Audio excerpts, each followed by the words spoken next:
reliable, determined, and genuine.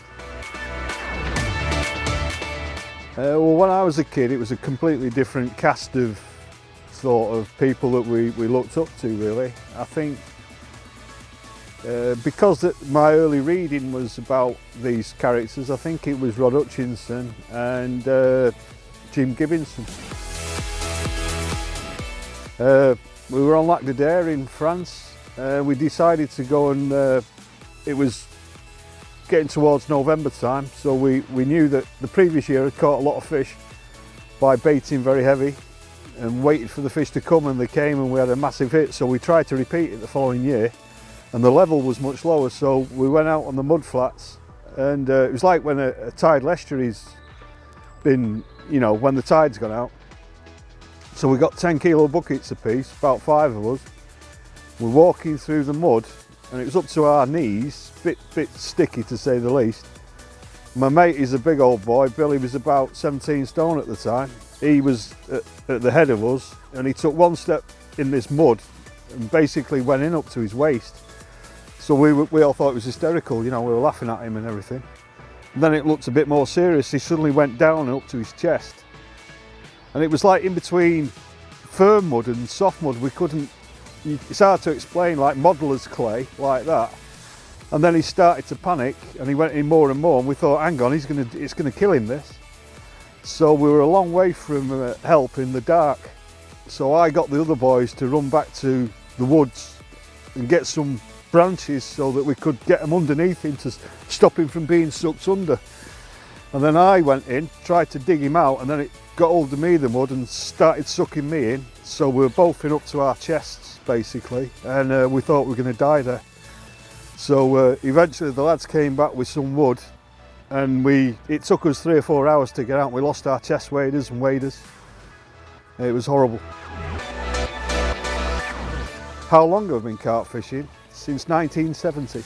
Basically, it's 48 years.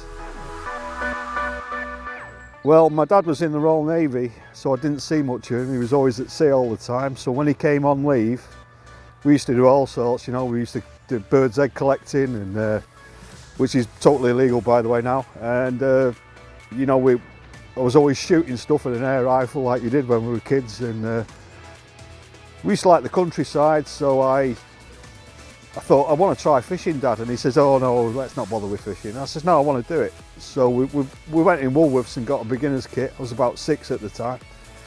And then we went down to a place called the Old River in Earlham, and eventually started catching some roach and perch. And then we went on a day trip to a place called Capesthorne Hall, which is in Cheshire. And it's a big ornamental sort of bridge going over the lake, and I was looking down and there's all these massive carp in there. And I thought, oh my God, look at these. So I wanted to catch them. So that's when I you know, started fishing there and moved on to the carp fishing. So it was 1970 for sure. Yeah, I used to race motorcycles. I raced them to sort of national level, and had some very big accidents doing it, which is what the final ended my racing career. Hence I'm still here, or else I don't think I would be. I like martial arts as well, UFC, kickboxing and boxing. Football, I'm a Man United fan. So unfortunately, for a lot of people, you know, they might not like Man U, but there we go. Italy, where the weather's nice. There's where I go at Parco della Brenta, there's loads of monsters, and you're virtually guaranteed action if you get it right on there. It's almost like a runs water for chunks, you know. It's amazing. Oh, I've had loads. I can't even begin to tell you. I guess the one that scared people that were with me was I found an old Gardner baiting needle on the floor when I was on the Cons in winter. I was fishing with Lee Jackson, and it was freezing cold. It was much like today, but much colder. And I had a great big jacket on and a chair like this, and I said, someone's going to stand on that. It was rusty, you know, one of them with a great big bayonet end on it. And I said, if someone stands on that, it's going to be nasty. So I put it in my coat pocket. Forgot all about it. Was talking to Jacko. I went, oh, I got a cup of tea, slumped down on my bed chair, and it was in my pocket round the back of my jacket. And I went, ugh. I said, it was like, I couldn't believe it. It felt like I'd been stabbed. And I had one of them Nash quilted suits on underneath the overcoat. Jacko went, what's happened, what's happened? I said, that baiting needle stuck in me, it come right through my pocket. And all you could see was the circle at the end, where you used to be able to put an isotope in it. So basically the whole needle had gone right through my clothing and stuck in my kidney in my back. And so Jacko says, right, leave the gear, we'll take you to hospital. He said, it's right in. And I says, now you got some forceps, Jacko? And he went, why, what are you doing? I says, I'm not going to hospital. I says, it's my one chance to catch a big one out of here in the winter. It's only a day session.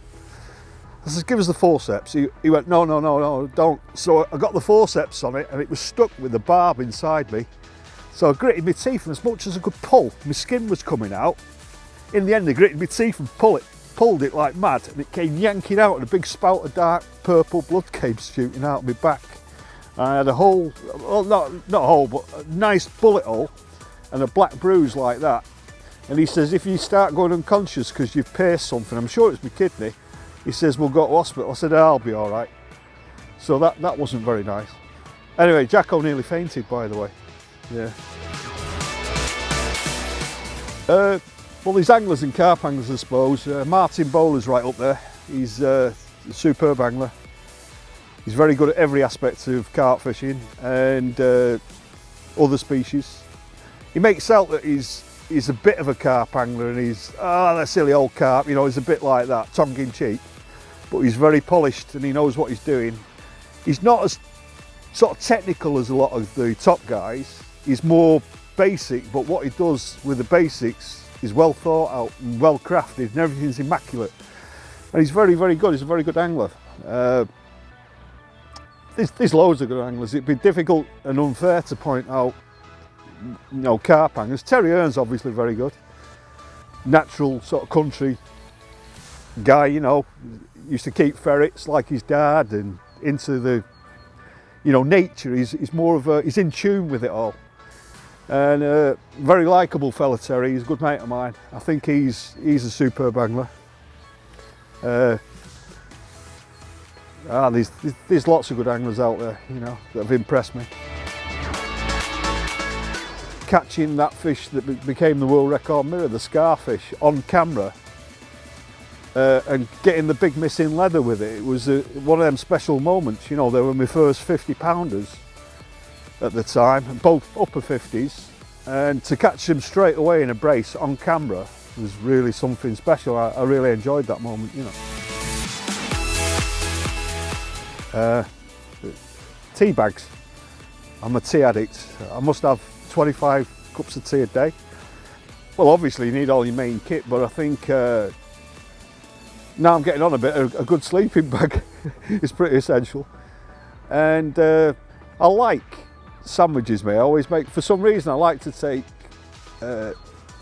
cheese and tomato sandwiches with loads of black pepper on and a bit of salt on. I absolutely love that sort of stuff, you know. Yeah, I've got one regret, and that was that I didn't have the hindsight to do my own bait company probably in the early 80s. I came up with the original fluoro baits, you know. I had the first white singles ever and fluorescent pink, and the whole concept of fishing single hook baits was unique then. And you imagine back in 1982 having it all to yourself. And it was remarkable, the success of those things then, because everyone was just using food baits.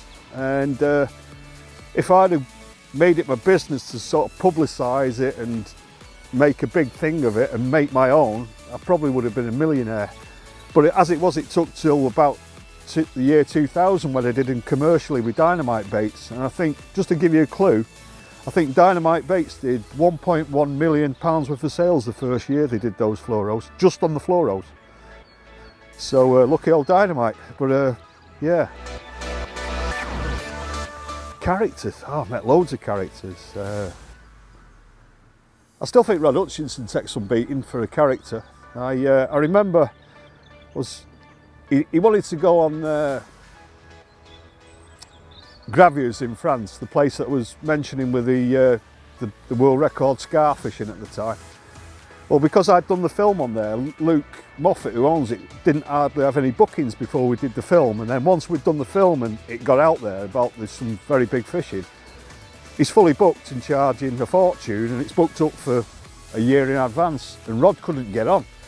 So Luke kind of let me have a week where I could just take 3 friends. So Rod badgered me to come with me. And as you know, Rod's a hell of a character, and he was fishing the other side of the lake, so I went out to see him.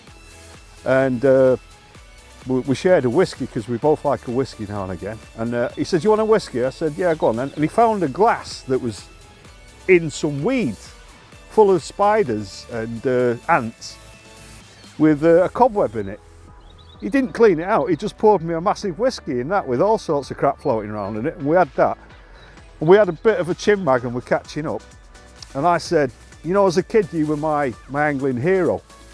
And he says, "Well, I've got a bit of a confession to you." He says, "I always read all your stuff, you're mine now." I thought it was an amazing moment. Anyway, we got a bit giddy and carried away, and Rod got a run. He was in his slippers, and he walked off at a wrong angle. The rods are there. I thought, "Where are you going?" And went head first straight into the lake. So that was a bit interesting. My favourite bits about carp fishing, I like all of it. I like the people I meet along the way. I met some amazing, fantastic friends from it. Seen some incredible places. I guess the bit I like, there's too many bits to mention, but I like, do you know when you get a massive storm and you're in a warm sleeping bag and you're dead cosy, you've got the rods out all in position, you go, "Go on, throw your worst at me" and everything, you're waiting for that bite, and you're dead snug and the wind's coming from behind, so you're not going to lose the bivvy or anything. You're like, "Yeah, go on, it's going to happen," you know. I like that moment. And I like it when you you walk to a lake and you can hear the carp crashing. You know, it's got all the lily pads in it and everything. It's the most amazing scene, and you've got that dragonflies buzzing round and there's no one on the lake. You get there and you've got it all to yourself, and the fish are shaping up nicely. That's an amazing thing as well, you know. When you do one of them winter sessions and nothing's happened and your hands are frozen and it's that biting wind and you've got to pack a mountain of crap up, you think, "Oh no," and then you've got a massive drive ahead of you, and you know, you think, "Why am I doing this? Why do I like doing this?" You know, it's almost like self-abuse. Well, there's quite a few people actually that put quite a lot back into the sport. I think it's probably a cliche this, because a lot of people have said it, is Tim Paisley. I think, you know, Tim's 80 years of age now and he's still going. And as I'm getting old, you get all these aches and pains and you think, "Oh, what the hell," you know, you're not as hungry as you were because you've kind of done it. It's like you have to motivate yourself. Well, Tim's still doing it. He's doing 2-week sessions in winter and stuff like that, you know. And I think he has put a lot into this sport, and he's a good writer and everything. And yeah, I admire Tim. I do. No, I best not. I don't want to incriminate myself.